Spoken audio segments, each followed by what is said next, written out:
wonder if I should do a Scottish accent. Junior. Henry Jones Jr.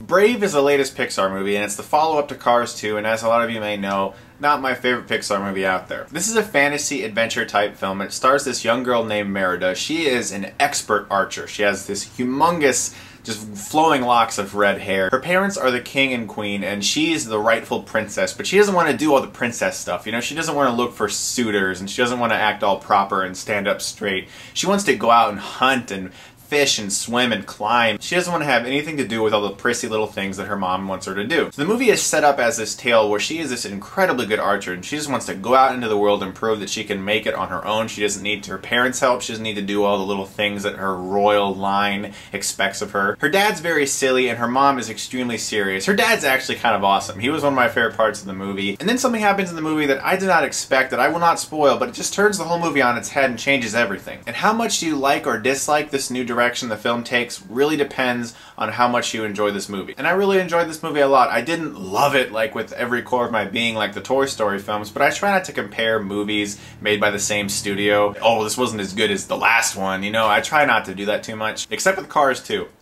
It was a little unexpected because I was expecting it to be like some serious Pixar action adventure movie with this girl, and you know what? She actually was really awesome in this movie. I really liked the character of Merida, and I liked her voice actress, Kelly Macdonald from No Country for Old Men. I thought she did a really nice job. Her voice could have been extremely annoying, this intense Scottish accent, but I didn't mind it. I actually thought it was kind of charming. Mom, it's just a bow. That was horrible. But I really did have a lot of fun with this movie. It looks beautiful. It is a gorgeous looking movie. The animation is some of the best Pixar has ever produced. The 3D is also really good, as you would expect. It's a Pixar movie. One of the things that I really liked about this movie, and this is just special for me because I am a huge fan of the Legend of Zelda games. I've been playing those since I was a kid, and this movie seems to draw a lot from the Zelda games. I mean, it just has that whole mystical fairy tale-like feel. But the really big thing that actually reminded me so much of Zelda was these things called the Will-O-Wisps. They're these little floaty white things that appear throughout the forest that can lead you to your fate. But they make these little noises like, hey. And if you ever played Legend of Zelda Ocarina of Time, you're going to recognize Navi, the fairy that follows him everywhere and always goes, watch out! Hey!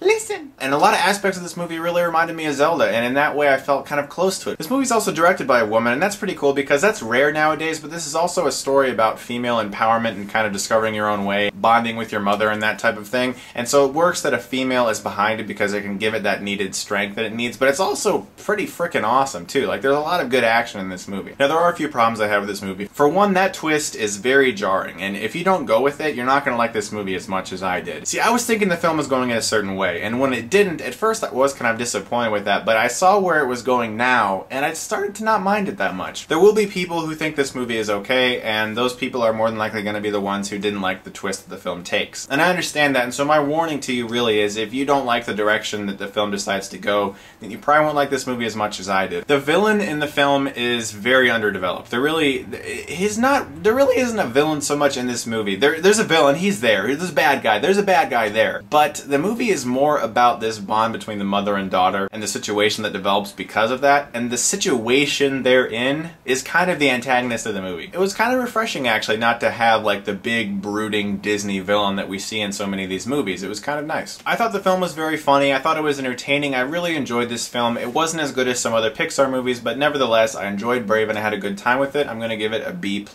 So as I mentioned on my Rock of Ages review, the Schmoes Know and I are going to be collaborating to review the previous 6 Batman films. The very first review of the 1989 Batman is going to be on their channel, possibly today or tomorrow. Look forward to that. Hope you enjoy that collaboration. And until next time, guys, if you'd like this review, you can subscribe to my channel and get stuck my knife.